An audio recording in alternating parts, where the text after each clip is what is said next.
फर्जी loan apps के जरिए महिला से की ठगी, ब्लैकमेलिंग कर 4.5 लाख रुपए ठगे। इंदौर के बाणगंगा थाना क्षेत्र में फर्जी लोन ऐप डाउनलोड करने के बाद एक युवती का मोबाइल डेटा हैक कर लिया गया और उसको ब्लैकमेल कर 4.5 लाख रुपए ठग लिए गए।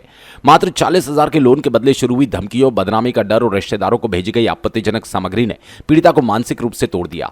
इसके बाद उसने हिम्मत जुटाकर शिकायत दर्ज कराई। पीड़िता ने गूगल प्ले स्टोर से क्रेडिट लीफ नाम का फर्जी लोन ऐप डाउनलोड किया था, जहां मात्र 7 दिन की अवधि के लिए करीब 40,000 रुपए का लोन लिया गया। लेकिन ऐप की छुपी हुई शर्तों और परमिशन के जरिए ठगों ने युवती का पूरा मोबाइल डेटा हैक कर लिया। हैकर्स ने उसके निजी फोटो, वीडियो, फोन कॉन्टैक्ट्स तक कब्जा कर लिए। उसके बाद युवती को धमकी, गालियों और रिश्तेदारों को अश्लील फोटो बनाकर भेज दिए गए। ठगों ने युवती को सामाजिक बदनामी का डर दिखाकर लगातार पैसों की मांग शुरू की। पीड़िता शर्म और भय के कारण शुरू में चुप रही, लेकिन जब वसूली की रकम लाखों में पहुंची, मानसिक उत्पीड़न असहनीय हो गया। तब उसने हिम्मत कर शिकायत दर्ज कराई। जांच में सामने आया कि फर्जी ऑनलाइन लोन ऐप्स का गिरोह पहले मोबाइल का डेटा चुराता है, फिर उसी के आधार पर दबाव बनाकर भारी भरकम रकम ऐंठता है।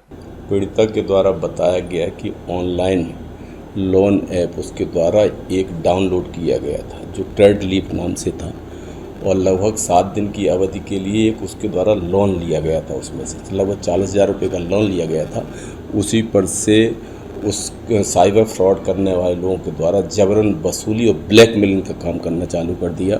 उसका जितना भी डाटा था पूरा का पूरा हैक कर लिया गया और उसके नात रिश्तेदारों को भी कुछ अश्लील चीज़ें भेजी गई। इस प्रकार से ब्लैकमेल करके लगभग 4-4.5 लाख रुपये उससे ले लिए गए। सब घटना को संज्ञान में लेकर के और विवेचना जारी कर दी गई है। सारे साक्ष्यों को जुटाया जा रहा है। जो भी तथ्य आएंगे उसके मुताबिक आगे वैधानिक कार्रवाई की जाएगी। महिला कैसे इनके संपर्क में थी? ये गूगल प्ले स्टोर पर बहुत सारे लोन ऐप डिस्प्ले होते रहते हैं उसी पर से, और इसके कुछ ऐड भी चलते रहते हैं सोशल मीडिया साइट्स पर। तो उसी पर से आकर्षित होकर के उसके द्वारा ऑनलाइन क्रेडिट लीफ नाम का ऐप डाउनलोड कर लिया गया और उसी की शर्तों के मुताबिक उसमें प्रवेश करते करते और अपना पूरे मोबाइल को हैक करवा लिया और सारा डाटा उसके पास पहुंच जाता है हैकर के पास, और फिर उसके द्वारा जबरन वसूली ब्लैकमेलिंग का काम चालू कर दिया जाता है। ऐसे बहुत सारे ऑनलाइन फर्जी लोन ऐप बने हुए हैं जो लोगों को परेशान करते हैं और उनकी जो मोबाइल के डाटा रहते हैं उनको चुरा लेते हैं और फिर ब्लैकमेल करते हैं।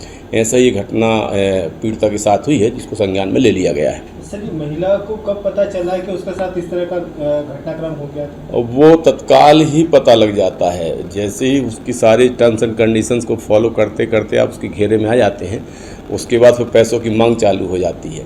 लेकिन लोग सामाजिक ये ताना बाना रहता है, वो उस पर किसी प्रकार का वो ना हो, तो इस कारण से पहले बताते नहीं हैं जो पीड़ित पक्ष रहता है। फिर धीरे धीरे जब उसकी ज़्यादा गिरफ्त में आ जाते हैं तब फिर वो घटना को संबंधित एजेंसी के संज्ञान में लाते हैं। तो कुल मिलाकर के ऐसा ही लोगों के साथ में घटनाएं होती हैं। युवती से कुछ रकम भी उन्हें वसूल कर चुके थे क्या कुछ? जी हाँ, 4-4.5 लाख रुपए की वसूली की बात आई हुई है। वो सारे तथ्य शामिल डायरी किए जा रहे हैं। ये नंबर सर, मोबाइल नंबर जो है कि बाहर का बता रहे, कहाँ का है? हाँ, वो विवेचना में ले लिया गया है। वो जितने भी डिजिटल एविडेंस हैं और जिन एविडेंस के माध्यम से जबरन वसूली ब्लैकमेलिंग की जा रही है वो सभी की पुष्टि की जा रही है और आगे वैधानिक कार्रवाई सुनिश्चित की जा रही है। पता चला ये युवती ने लोन किस लिए लिया था, क्या कुछ बता उन्हें कि?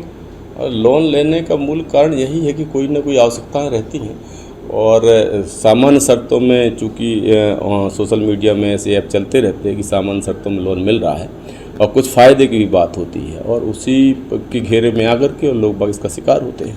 क्या उम्र होगी सर इस युवती की? युवती की उम्र लगभग 30-35 साल बताई जा रही है। बाकी और भी सारे जो प्रकरण से संबंधित साक्ष्य हैं उनको संकलित किया जा रहा है। बहरहाल पुलिस ने मामले को गंभीरता से लेते हुए सभी डिजिटल एविडेंस जुटाना शुरू कर दिए। ब्यूरो रिपोर्ट, सोच 360+ इंदौर।